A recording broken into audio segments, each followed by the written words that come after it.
You could go bankrupt on $1,000 or you could go bankrupt on $1,000,000. Really, you're still bankrupt. You have to have the courage and the guts to, say yes, even when you really don't know how. Anybody can decide to be a better leader, and they don't have to be the CEO of a company. You have to have some emotional maturity on your part as a leader, but that other person also has to know. Welcome to Builders, the podcast for impact-driven leaders who are done carrying it all and ready to scale with clarity, strategy, and freedom. I'm your host, Alex Snyder, strategic growth architect, creator of the CEO Recode, and second brain to leaders who are building brilliant companies without sacrificing every ounce of their time, energy, or sanity. Each episode, I sit down with bold leaders who've rebuilt, recalibrated, or redefined what it means to lead well and live well on their own terms. We talk messy pivots, leadership upgrades, tactical wins, and the deep personal work it takes to build a business that actually works for you. If you love the episode, make sure you follow, rate, and share it with another leader who's building big and wants to build smarter. And if you're listening and thinking, damn, I need someone in the guts of my business with me, let's talk. Book your free business breakdown call using the link in the show notes. In 30 minutes, I'll help you pinpoint where blockers in your time, team, or strategy are silently stalling your growth and define 2 to 3 high-impact shifts you can implement now to regain traction and build momentum. Now, let's dive in. Let's build it better. Welcome to Builders, Marcylle. Thank you so much for joining us here today. I'm thrilled to have you on the show and to dig in with another leadership expert. I'm so excited to be here. Yeah, I'm thrilled. You're not only a leadership expert, a author, a speaker. You have your podcast, which I've been on, so great. 50% with Marcylle Combs, really focusing on women's leadership journeys, which I love. And there's so much to, your journey. I think you've had 3 decades in healthcare, all the way from nursing to growing a multi-million-dollar business. I'm not going to do you justice. So in your own words, if you could just intro us, get us started. Who are you, and, what have you built and what are you building now? Oh, thank you, Alex. It's such a pleasure to be here and to just share with your audience. It's funny, when we are 18 entering college, we have a plan that we think is going to unfold for our life. But then when the day is done, we end up at a real different spot, 30 or 40 years later than we actually set out to do. So I am a registered nurse, and I still do very much keep that license. I wandered around, thought I would never really work full time until my children were grown, but that path was real different for me. So through a lot of, and I also said I would never work with the elderly. And I worked in labor and delivery, neonatal intensive care early on. But through a series of events, we moved to Lubbock, Texas, the home of Texas Tech. And I went to work part-time in a home health agency. And truly, as I think back on it, I fell in love with that work, which is almost always, or almost all clients or patients are elderly. They're 65 or older. So let me just say that for those of you young picking a career, just pick one, because you're probably going to end up at a different spot. But anyway, through a series of events, and you never take a business class and a math you take for a nursing major, and I am bachelor prepared, is nothing that prepares you for being an entrepreneur. But I fell so in love with this company that the owner wanted to sell. And truly, I wanted it. I didn't have, as they say, 2 dimes to rub together. But somehow I talked him in to letting me buy it. And not only that, but financing me buying it. So from there, I I just loved the game of trying to grow a company, and I loved what we did. So I ended up selling that company in a couple years, formed another company, managed a $1 billion hospital systems, home health and hospice services, and their home care services. Then I did that for about 10 years, went back out on my own, started another company and grew that. We were about 75 million when I sold in 2018 and didn't have a really enough good sense to stay out. So, and just retire and move to Mexico. I didn't have enough sense to do that. So I started, I already had another company started. So I currently have three companies, none of which are in that large of numbers, but one of them's, well, two of them are a couple million, and the other one's, much smaller, kind of the beginning of what we're going to do. What am I going to do when I grow up? So, in a short, 5, 6 minute talk, that's kind of been my career, and I've been really blessed. To hire great people, work with great people, and have the opportunity to grow. Mm. Was there a moment, or how did you know that you were kind of meant to build businesses? Like you said, nursing school didn't prepare you for entrepreneurship. I don't know that anything does, if I'm honest, but Exactly. absolutely, the fundamentals even of just business were not taught to you through your formal education. It sounds like there was a lot of passion driving you, which is, I think, is a huge part of the Right. success recipe. But how did you know that you were, going to be a builder? Well, I credit really my business mentor, who was really my same age, but who just inspired me. I mean, he and inspired me. I had a lot of tears going on when I took over just managing because I had no idea what I was doing managing. I mean, I was 32 years old, and I just really didn't. I didn't know anything. Um, and but he said, "What's your financial goal?" And I remember saying to him, "I want to be the highest paid nurse in the United States." And then he said, "But how much money do you want in the bank?" And I said, I just picked a number, $6 million without any debt. And you know what he said to me that was the clincher, because everyone else I said this to told me looked at me like I was a nut because, I have all these kids and, what am I doing? And he said, "Oh, Marcylle, that's not near enough." And I thought, wow, okay, well, that means that this is possible.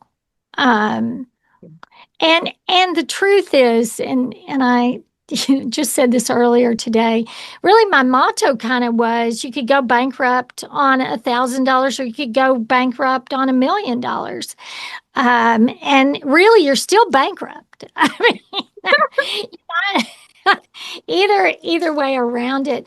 But I also credit, I am a big reader. I went and bought the dummies books, how to start a business for dummies. I don't even know. I mean, you can listen, they're great books. I Yeah. didn't, I mean, I just, I just read a lot of things and asked a lot of questions. Would I have been better off with a business class beforehand? Absolutely. But when I was going to school, you couldn't have, I would have told you I would never sit behind a desk. And I would never do that all day long. Mm. I loved what you said too about, choose something and go from there because I know so few people, particularly people that I would classify as living a life that feels fulfilling, Mhm. caveat that, who are doing what they thought they would do when they were 18, Exactly. So I think that Yeah, and also to your point, yeah, would it have been great to have a business class? Absolutely. And Yeah. like no matter how much you prepare, you're gonna have to figure it out. And I actually think that's the fundamental Right. of entrepreneurship is figuring it out. I say my biggest skill is bringing order to chaos and Mm. learning fast enough to solve problems. And there's a bit of a Exactly. difference. Like you can be a Mm. problem solver with knowledge you have, but a true problem solver can intake, process, and output information to solve problems they had no idea about 3 days ago. And get to the other side. Yeah. It's having, I think, courage. You have to have the courage and the guts to, say yes, even when you really don't know how. And I can honestly say, I don't even know why he really did that for me, to tell you the truth. Now, he got his money back within 24 months, so I guess I was a good bet. Um, but and he was a pure entrepreneur himself, just purely, even to this day, still starting businesses, growing them, and selling them. But never, his was always when he hit about 2 or 3 million, then he turned it. But unlike me, who kind of get attached to the process and want to see it do more. Yeah. I do think there's entrepreneurs that are more stage specific. Like they know they're like, I am good Right. at either getting it off the ground to be a proven process or growing it or potentially even like exiting it. Like I do think there's those stages and some people can do it all. But it's great if he knew that and he clearly saw in you that you had that Something. Or potential. else it just some craziness that he thought it would work. I mean, you just have to recognize. What is it? I don't know. I'm curious. You said, being courageous enough to say yes, but I think there's also a role of saying no that is really important in leadership and in building businesses and in maintaining focus. Is that something that, like, do you think those are equally important? I would tell you, I the people I know, and granted, I don't know a lot of people who are born with a silver spoon. I know people who have owned all the spoons, and have grown to that. But I think focus is the number one thing. How do I keep the first thing the first thing? I heard a guy long ago. I think his name was Mike Vance. He worked for Walt Disney directly, but he would say, as an entrepreneur, you have a million ideas on your desk. But you need to take out 2 or 3, leave them on the desk, and put the rest of them in your idea drawer. And they're ideas to get out later. Mm. So the people I know who are truly successful have learned to focus, and it does drive other people crazy. If for instance, I'm doing a presentation, and so the last couple days, I was even telling my husband, "Look, I mean, I know you got this whole agenda, but I need to accomplish this one thing." That is the one issue with multitasking. And, right now, I guess I only have 3 devices laying on my desk, but we're accessible 24 hours, but we're also distracted 24 hours. And it takes a personality and a focus and a will to really keep that first thing on your list there. Mm. Yeah, I mean, talking about that and making choices, I have heard you say that you believe leadership is not a position, but a choice, and that everyone can be a leader in their own sphere of influence. And I'm curious, and maybe this is actually also something to do with like choosing to be disciplined and focused, but talking about leadership in general, how has that belief played out in your journey? Well, I think as a person, we all are leaders, whether good leaders or bad leaders. I mean, we all have people every day that we influence. We influence them by walking in the building. Do I speak? I happen to own the building that my offices are in, and I have a lot of tenants. One of my businesses that drives me crazy, but But, you have a choice to say hello to someone. You have a choice to open the door for an elderly person coming in with oxygen, even if you're late for the meeting. You truly have a choice. I mean, now you can look up YouTube or any podcast on the way to work. I love AI, and so it's my latest little magic trick. And so I was listening. I mean, there are so many ways to learn. And as a leader, you have to keep growing. I mean, my motto is that I'm going to learn something every day until the day I die. That's my own personal standard. How do I learn something today? And I love fiction. I just said I love reading. So this morning, my choice in the car was do I look at the podcast to learn more about all the different AI, or do I just listen to my fiction book? I really only have a 12-minute commute, so there's not going to be anything that's very long. But I do think the leader has to decide, anybody can decide to be a better leader, and they don't have to be the CEO of a company. They can be the person working in janitorial services, which frankly probably work harder than I do physically every single day. But they can be a leader where they are. You just have to be willing to take instruction from other people. How can I grow?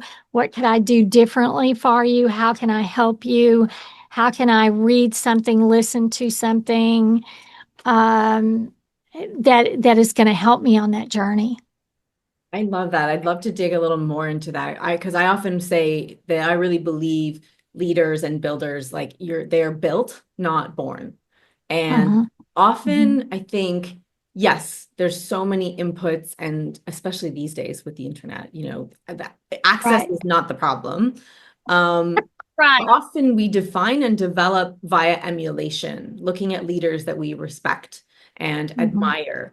And I'm curious, for you, was that the case? And also, you're obviously in one of your businesses really developing the next generation of leaders. So is that something that kind of resonates for you? And if so, how has that kind of respect and admiration of who you look up to evolved over time? I think access is not the problem, but authenticity is the problem. Mhm.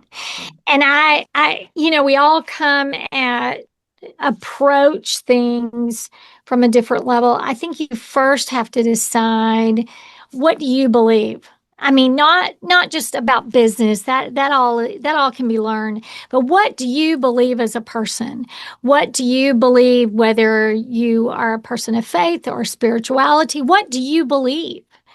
And then those people that you look to should align. Now, on my phone, I have three different apps, and my husband is retired military. So let me just preface that. And I live in Texas. So, but I have on my phone, I have CNN, I have Fox, and I have the Wall Street Journal apps, because I don't want to just listen to one voice. As I said, what is authenticity? Because I know who I am and I know what I believe. But then there's a whole lot of noise. I mean, there is so much noise, that who I'm going to look to, for to really admire. They may not believe everything I believe, but they might be really into something. And I would say, especially all my years as working in home health and hospice from a congressional level, if they don't support home health and hospice, I don't support them. Now they may support a whole lot of other things I do, but these are these are where my patients are. These are where my employees get their paycheck from. You've got to agree with this with me, or I can't do that. But then I know who I am, and I know that I can certainly listen. I can talk to you all day long, but I might not agree with you. But I could sure be friends with you because I like you. And I think that is, it's more than why. I think it's who. Who are you? And then you approach the world. Now, if you're still trying to figure out who you are, then I would say before you do anything else from a leadership perspective, figure out what's right and wrong for you. What would you tolerate? What would you agree to? What are your standards as a business person? I mean, I'm a scrapper, Alex. I, if you want to be in competition with me, I can still be your friend, but I am going to fight. But once that business is mine or yours, I'm not going to go and try to lie, cheat, and steal to take it away from you. Now, will I be out there competing? Absolutely every day. But that's because I know who I am. Mm, yeah. I think authenticity and integrity, and these days, there is less separation between work Mhm. and personal, both again due Yeah. to access, and just culture and expectation. The way you do one thing is the way you do everything. I think what you're saying about knowing yourself in order to have a foundation for the leader you become and the culture that you form and the decisions that you make and the strategy you choose, it Right. all really does sit on who you are. And that is both the beautiful thing about entrepreneurship is getting to decide all of that, and also it's the burden of entrepreneurship. Responsibility. Thank you, Absolutely. that's a much better word. Oh, no. Well, it is a burden too. It is a burden when you really want to bend the rules. You Mm, really, really want to, because you know whatever that is within your grasp. But the problem is, it won't be worth it. I mean, it really won't yeah. be worth it. Yeah, I think that can't be overstated, Mhm. really being true to yourself and looking Mhm. at how do I show up in a way that is aligned, and it might be having those leaders that you want to emulate. How would this person handle this? Because I believe that they embody this value that I hold.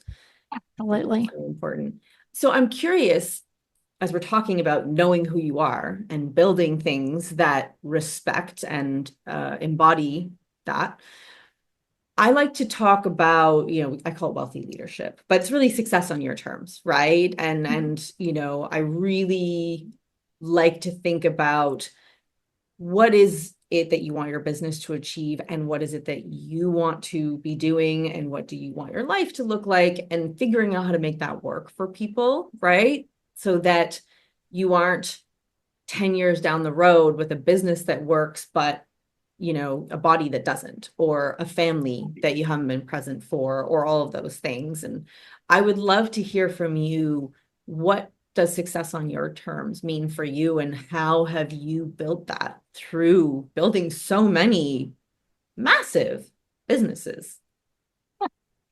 It, I will say some of that is, well, the overall goal is to impact people, my employees, at one time, my patients, to impact people is for the good, for the positive thing. But depending upon the life stage, success looks a little different. I mean, when my kids were little, I was working, I've always worked a lot, but I was working lots and lots, but I needed to be present and at key things for them. I didn't need to schedule my life so much in a way that I couldn't be at a game or I couldn't be at the senior Sunday. I always tell the story about I was out of town speaking at an event, and this is back in the cab days. I flew back to Dallas. I was speaking the next day too. Flew back to Dallas. I changed in the back of the cab, which really I'm sure was inappropriate, but I changed in the back of the cab. We came at well, I'm 45 minutes from the airport. I got dropped off at the football game so I could walk on at halftime with my senior. I got back in the cab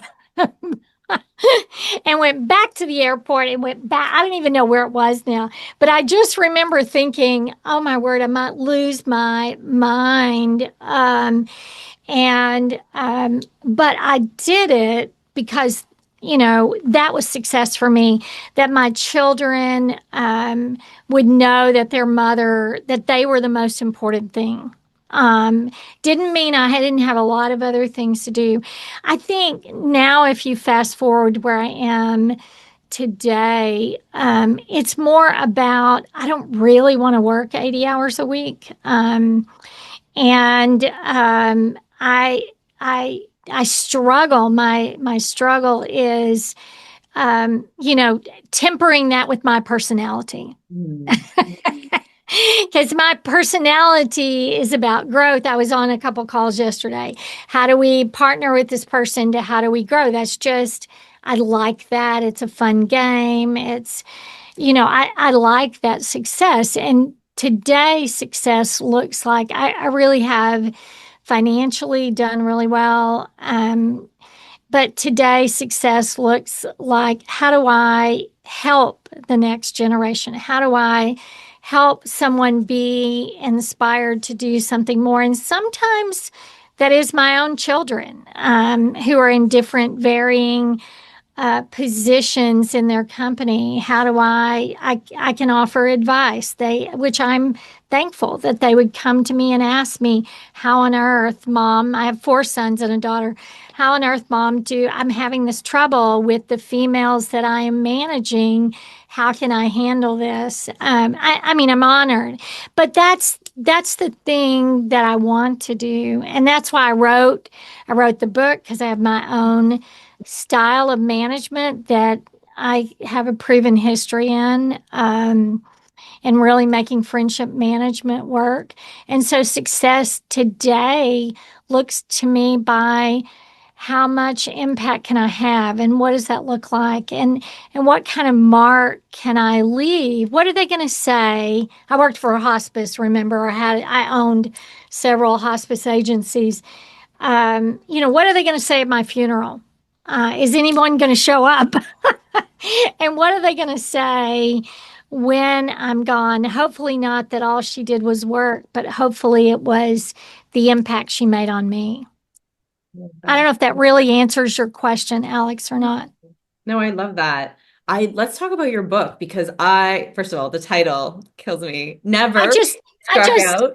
I just happen to have a copy. Okay. You just happen to have a copy amongst your I just technological happen to devices. have one right here. Perfect. Yes. If anyone's listening and not watching, the title is Never Struck Through, Hire Your Friends. So always hire your friends? Always hire your friends. That's the motto. It's all about friendship management and the joys and hopefully some. It's not a long book, so it's a quick read. And the how-to of what you need to do to try to do that and do that well. And that, I mean, I think it's a harder calling because most, even today in 2025, people would say, oh, never hire your friends and never hire your family.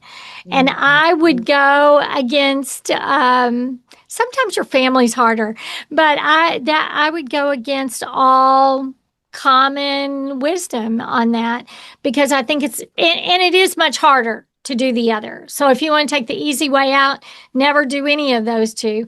But do you really want to go to work with people you don't like every day? I mean, do you really want to spend so many hours just tolerating or being able to work with. I don't really like them, but I can work with them. I mean, that's what you do with your competition. I mean, Yeah. We that's love a not what controversial you opinion here. Uh, but I mean, when you say it that way, it doesn't sound controversial because I always That's say, right. back in consulting, I can teach you any hard skill, but I have to know that I could sit on a 12-hour plane ride, leave you in a room with my Right. clients. So, hire for fit, hire for culture.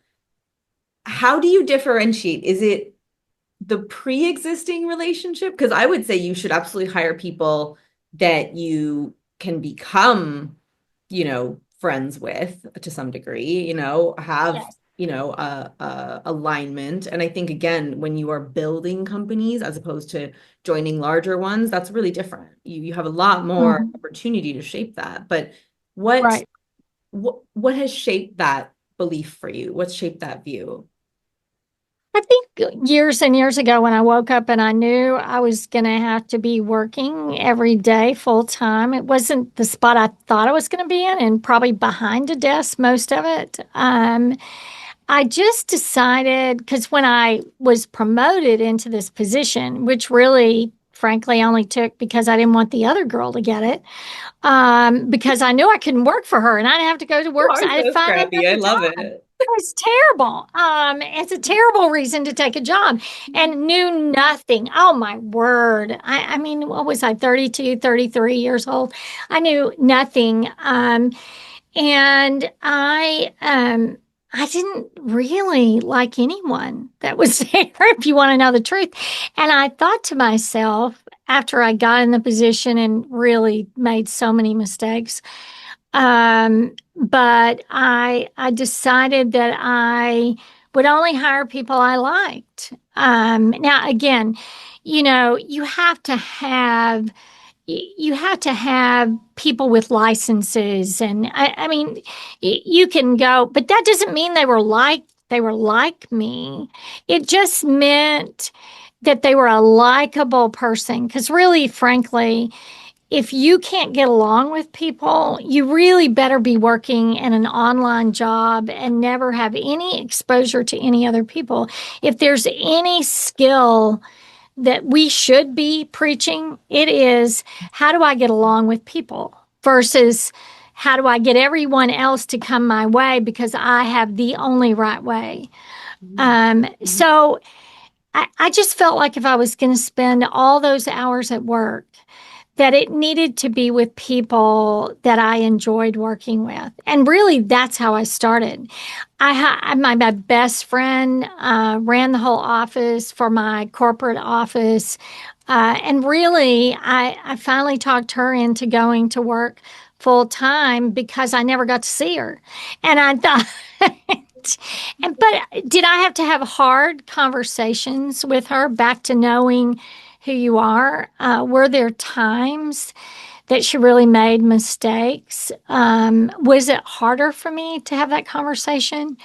You have to have some emotional maturity on your part as a leader, but that other person also has to know, no matter how bad, I mean, how much it is a difficult conversation, that you care about them. Now, I've even had to fire people, and that's really hard to fire a friend. And the truth is, 90% of the time, it ended up being a really good thing for them. One went back, got her degree, teaching. Another went out. She hated her job. Um, she went out and started her own floral company. She's such a better place now than she ever was with me. So it goes down to honesty and integrity, humility, and honoring the other person beside you. Yeah, those difficult decisions are such a core component of leadership, and Mhm. they are often in the best interest of everyone. They're just not popular, they're just, Right. in the moment. It's hard. Yeah. It's hard. Are there any other leadership, beliefs or misconceptions that you've had to rewrite as you've gone through your journey that you think a lot of people hold, and you just kind of have proven those to not be true? I think one of them is, especially if you get someone in where, it's Patrick Lencioni and it's Five Dysfunctions of a Team. One of the core principles is trust. And a lot of times when you have someone who's been beat up by the business world a long time and they come into you, they don't want to share anything Mm. personal, nothing personal, because they have no trust for you. They don't know that whatever I'm asking is not because I'm going to use that against you at some point in the future. It is because I care about you. So if I care about you and you have teenagers who are on the warpath, which 90% of them are, and probably the other 10% are sneaking around and you just never know, which I tell my children these days, I don't want to know whatever they got away with. But I think that is one of the things that almost anyone who has worked for or several years for another organization, they do not trust people. And I think you have to be trustworthy and you have to demand that other people are trustworthy. And so if you're counseling with them, you would never bring up their whatever's going on with them in a personal way. You would stick to the facts of job function. Mm. And my motto is we laugh with you and we cry with you. We try to walk with you through all seasons. I go on, we have a girlfriend trip every year that some of us that have worked together, actually, probably half this group now is retired. And we still try once a year to go somewhere and spend time with each other. Because there's 11 or 12 of us, because we really don't see each other any other time because we live in all different places and we are, most of us, doing all different things and in different phases in our life. So I think probably the trust factor and caring about them personally is probably, I'm not, some companies do that well, but it's hard. And the larger you get, the harder it is. Yeah. I mean, to me, it just sounds like you're speaking to understanding the individual and, Mhm. understanding what makes them tick, what helps them perform, probably better retention. It sounds very common sense, but I agree with you that it's maybe not something that gets taught in traditional business um, Right. approaches or HR, with, Right. mitigating risk and how do we treat everybody solely based on how they perform at work. um yeah, I And can. I think you have to be fair with everyone. Mm. And that is really important. I was never sued by an employee. I never. I mean, there are laws, and we have, oh Lord, healthcare. You have so many regulations, you can't even shake a stick at them. So you truly, you have to be fair with everyone. And I would say when it comes to vacation time, when it comes to benefits, there is black and there is white. But when it comes to incentive plans, maybe your incentive, because you're a young mother and you need time off with your kids, it'd be great to have the money, but you don't really need the money as much as you need a day to go to their program. And you need the flexibility to maybe come in at 8:30 and work till 5:30. Now, we've always kind of had in our world, way before 2020, we've had a remote workplace, so we have to have productivity kind of things. Mhm. those sort of things. But truly, it's all about being fair. Yeah, I think that's so well put. I'm curious, as you are talking about leading and hire, working and building environments that you love to show up to and that, are with people that you enjoy time with. How does failure kind of play into success and leadership and that journey? Well, from a pure business perspective, I think everyone needs to have measured failure.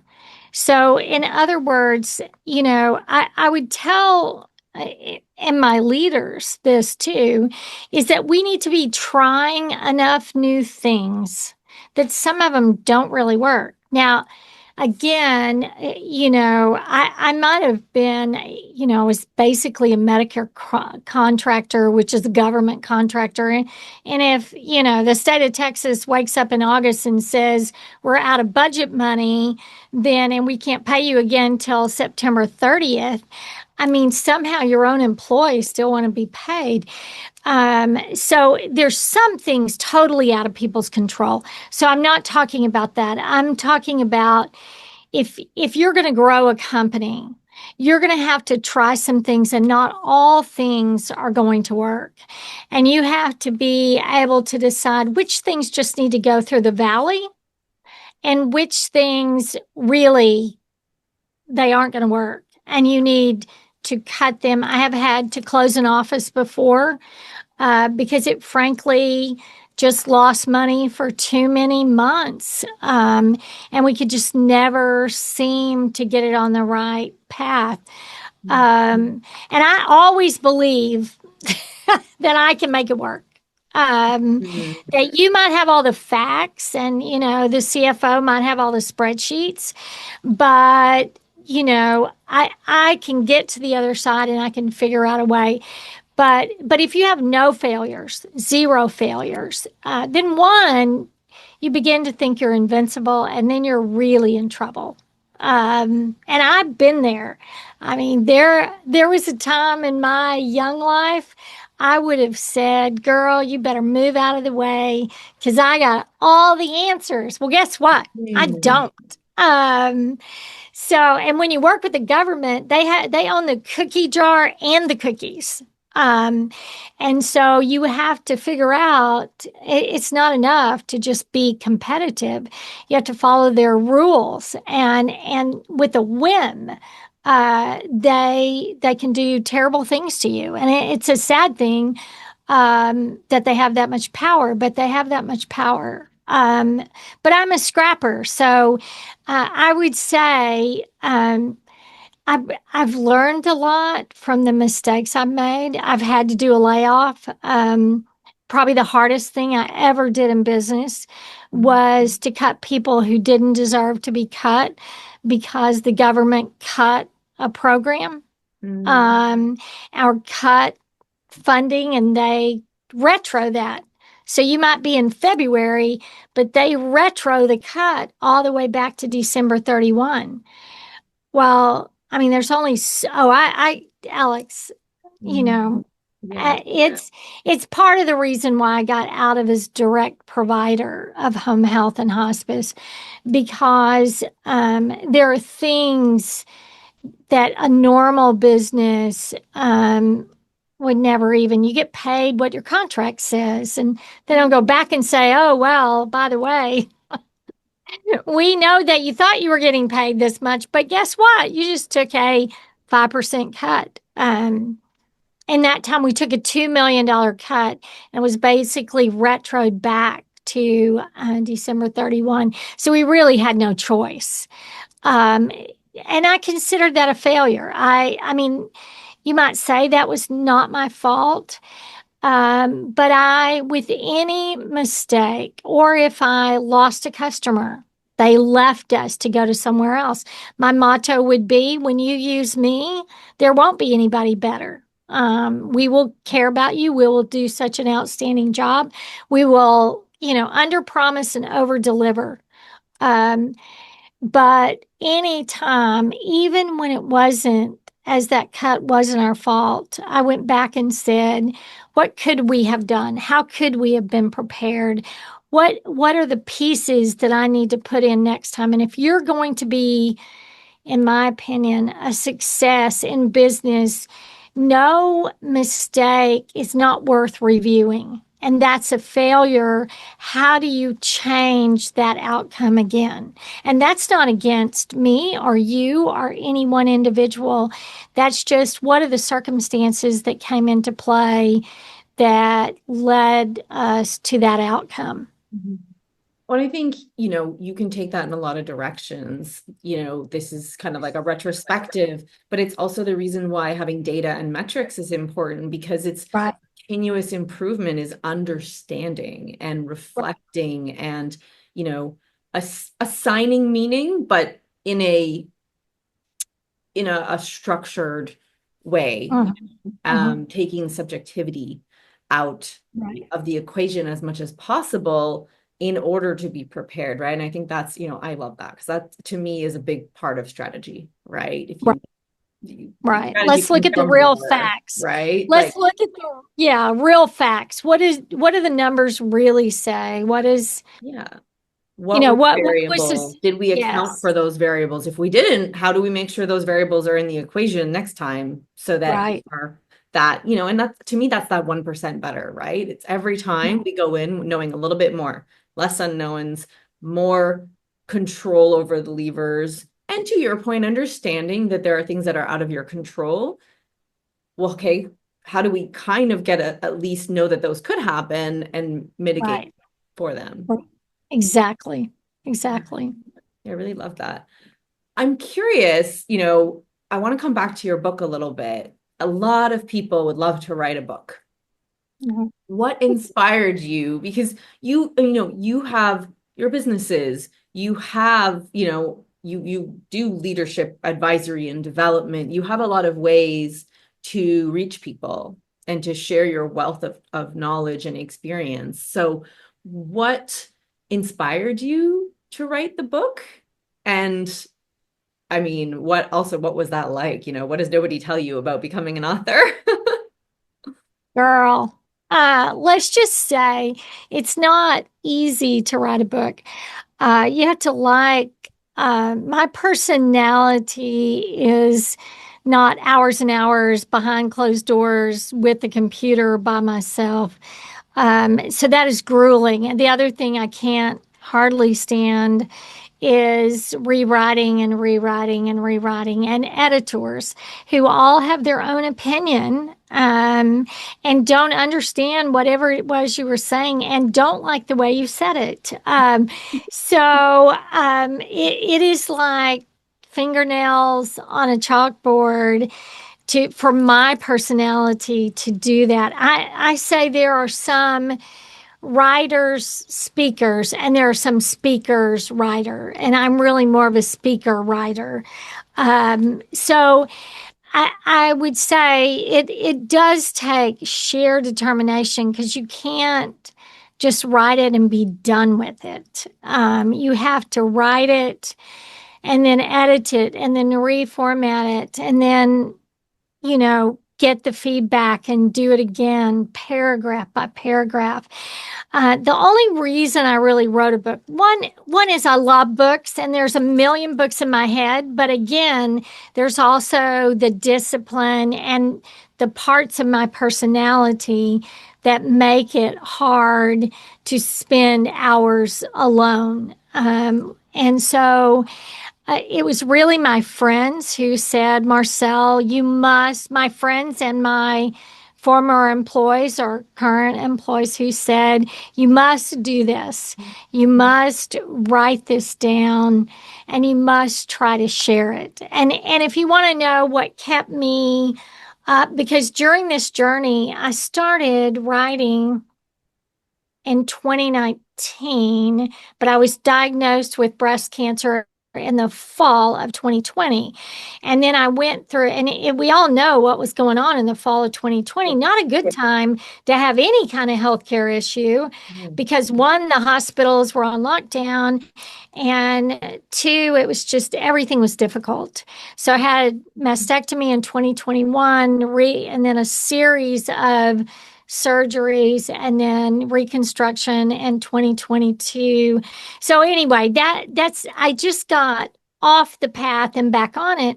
So once I got back on it and started working with a publisher, then there's a whole nother set of editors with the publisher. So but I said, I just happened to have brought it. It's a real hardcover book. You can get it in paperback too, but I did it just as a life goal. I mean, let me just say, if any of you are out there listening, you're not going to make money on a book. You are not going to make money on a book. And that's the first thing the publisher asks you. What is your goal? And if your goal is to make $1 million, unless you are John Grisham and can reproduce fiction and then have it on, published into a movie or developed into a movie, even if you sell 1 million books, let's just say what you make on them, you can make a whole lot more money doing something else. So, now your book is a platform to do other things and a measure of credibility, I think. So there's that. But it was a love work. If I had to rewrite it again today, I would rewrite it differently because I have a good friend, John Maxwell, who's done tons of books on leadership.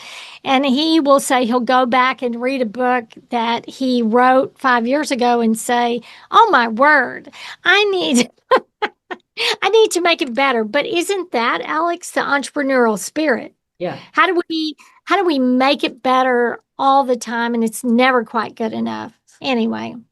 I love that. You mentioned earlier that you were listening to a podcast on AI and that you love AI, and AI seems inevitable today. Oh, yeah. June 2025. That's right. That's right. What are you most excited about? And on, I guess, the other side, what are you maybe most worried about, particularly for, emerging leaders? Well, two things. What I'm worried about, if you saw the Terminator, that 20 years from now, he's going to come back and say, what were you thinking? The things that worry me a lot is the open platform security. What does that look like? What's proprietary information? One of my companies does consulting for healthcare. We put nothing out there in any public platform. But now, a year down the road, there are many secure that platforms, Copilot being one of them. I think chat you can also do. The truth is I probably use chat the most. Mm-hmm. Oh my word. What it will do in a heartbeat. Now, someone said earlier they used it to rearrange the pictures on their wall. I can honestly say I've never done that. But from presentations to speeches to emails to social media, it can do things in 30 seconds. One thing that I have done from the beginning, because I speak on a lot of technical issues, you always ask it to cite the references, and you always follow the link, and you make sure you have an authoritative source. Do not get up there and do that without that. It's a death. I even put in, I say resumes, and so I'll have it answer questions based on the resume of the person I want it to give me the information on. My husband, oh my word, what you won't do for love, is he has a goal of going to all the national parks. I have a goal of only staying in five-star hotels. So those two things don't work.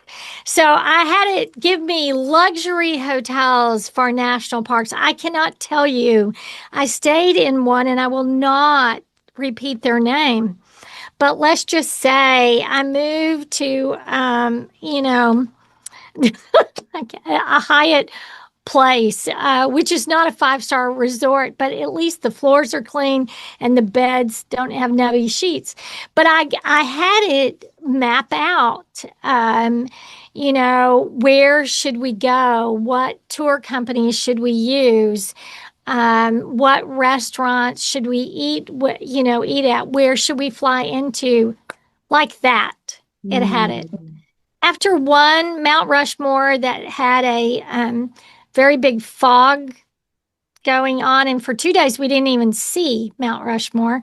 Finally, the last day when my plane got canceled, did we see them for about 10 minutes. So my goal is for my sons to take my husband there. But anyway, you can cut all that part out. Delegating. I love this, Uh, this delegation of life, not just business, oh, which is, but it will, I believe. Now, I haven't even been into Claude, which really is more for programmers, but I feel like even though I'm not a programmer, I feel like it can do anything. And I believe it will take us forward in medicine with stem cell research, with cancer. I think, now again, is that scary? Yes, because what's our privacy? What walls do we have built up? How do we have it controlled? I don't think we have any of that, but it's right. You know, the horse has left the gate on the race, and we're not going back. So I just, as a company and as a speaker, I don't put anything out there that I don't want accessed by the million. No, I don't put anything out there I wouldn't put on social media. Mm. But just remember, social media is hard to go back to your episode. I've been doing a podcast now 3 years. It's harder to go back to that, but AI can do that Mm. in 10 seconds. So be cautious. Yeah, we love that. What is next for you? What are you working towards? Is there, you said that your latest company is still in the more nascent stage. What are you building? Well, my goal is to become the female leadership expert in the country. Mm. That's my goal. Make your goal so high that you really probably will never live long enough to reach it. That's what I would like to be for women, because there's already the men's space is very crowded. But who would you put as the women's leadership expert in the United States? If you can't immediately know that, there are people who've done really good books. The latest craze is Let Them. But they all are topic oriented. I'm not saying they aren't great and they haven't had some great information and how to shake it up, but that's number one, my goal. I would love to change the landscape, influence much better leaders in the healthcare space from administrators. Healthcare has become a business since the 80s and 90s, and we've lost all. Not all, there are some people doing it, but let's just say it's become a business where productivity and numbers are more important than people and outcomes. Outcomes are only important on how they impact our bottom line. And again, I put myself in this group. It's very hard to make a profit in a healthcare company, and you must to be able to stay in business. Mm. Um, And so I would love to influence that in a big way. I would love to make an impact there. So that I would love to be among the top 20 female speakers in the US.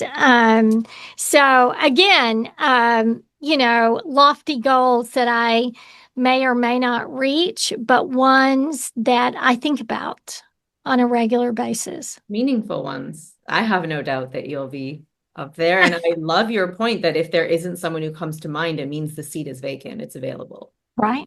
Yeah. Right. Which means you got a lot more years than I do, Alex, to get there. So, Yeah. Yeah. So I love to close things out with a set of rapid fire questions. These can be a one-word answer, a quick, you can pass absolutely if nothing comes to mind. And then we'll just make how sure much do I weigh? Then you won't get an answer. that scratch that. Take that one off. Yes. So if we can jump into those and then we'll make sure everyone knows how to get a hold of you and wrap things up. Perfect. Ready? Okay. Yes. All right. What is a decision that changed everything for you as a leader?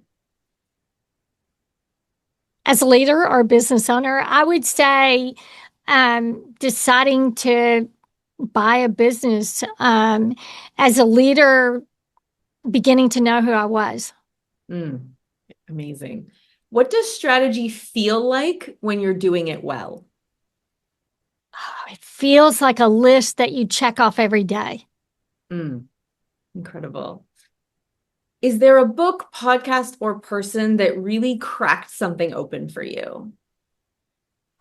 I love John Maxwell, and I've been reading his books. He has maybe 90 books, been writing for a long time, is 78, and is quite the firecracker even today. Yes. All of his books. Developing the Leader Within You is the one book that I started all new employees. All new employees for me get 2 or 3 books. I don't know if they read them or not, but they get them. There's no test at the end. There's no test at the end. What's something that you've said never again to in your business? Never again be a direct provider of Medicare, home health, and hospice. Now, I don't know if I'm going to keep that, but that's what I said. Never again. Never say never. That's right. I'm afraid to say never. I really, as I sit here. Yeah. If you had a free weekend and zero obligations, how would you spend it? Oh my gosh, at the beach. I mean, any beach. I'm not really that picky. I'll go to the Gulf of Mexico. I'll go to Mexico. Mexico, top of my list. Come back soon. Really, I will be there in August. Not only in Cabo, though. Okay. Other side. Yeah. Different. Other side. Right. Amazing. Marcylle, thank you so much for your time today and for sharing your absolute depth of experience and wisdom and knowledge. I'm so grateful. And if people do want to find you and, learn from you, consume your other content other than your book, which they can find on Amazon. Exactly. Yes. You can find it on Amazon. They're in the notes. Yes. What's the best way to find you? Really by my website. It's marcyllecombs.com. You have my name. As long as you can spell my name correctly, you can get to me because trust me, nobody else has it spelled that way. Or I'm on LinkedIn, I'm on Instagram, Facebook. We have a YouTube channel, but I would say probably not a lot of information out there, but mainly my website. It has links to everything else. Wonderful. We'll make sure all the links are in the show notes. So if you're listening, you can just go ahead and click there. And just thank you so, so much. It was a wonderful conversation. It's so fun to talk to you. Just have a great time in Mexico every day, girl. Yes. That's a wrap for this episode of Builders, where we get real about what it actually takes to grow companies that perform without grinding you into the ground. If today's convo sparks something for you, here's what to do next. Follow the show, drop a 5-star review, and share it with someone else who's building big. Don't let it be lonely at the top. If you're ready for more clarity, more leadership freedom, and less of a duct tape and go growth vibe, let's connect. Book your free business breakdown call using the link in the show notes. In 30 minutes, I'll help you pinpoint where blockers in your time, team, or strategy are silently stalling your growth.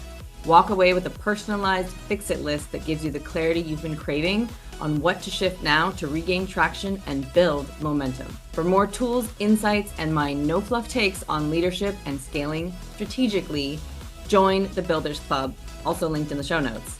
You can also head over to leaderswhobuild.com, where you'll find all the links to peep my creds, see client wins, or just confirm that yes, I went to the gym today.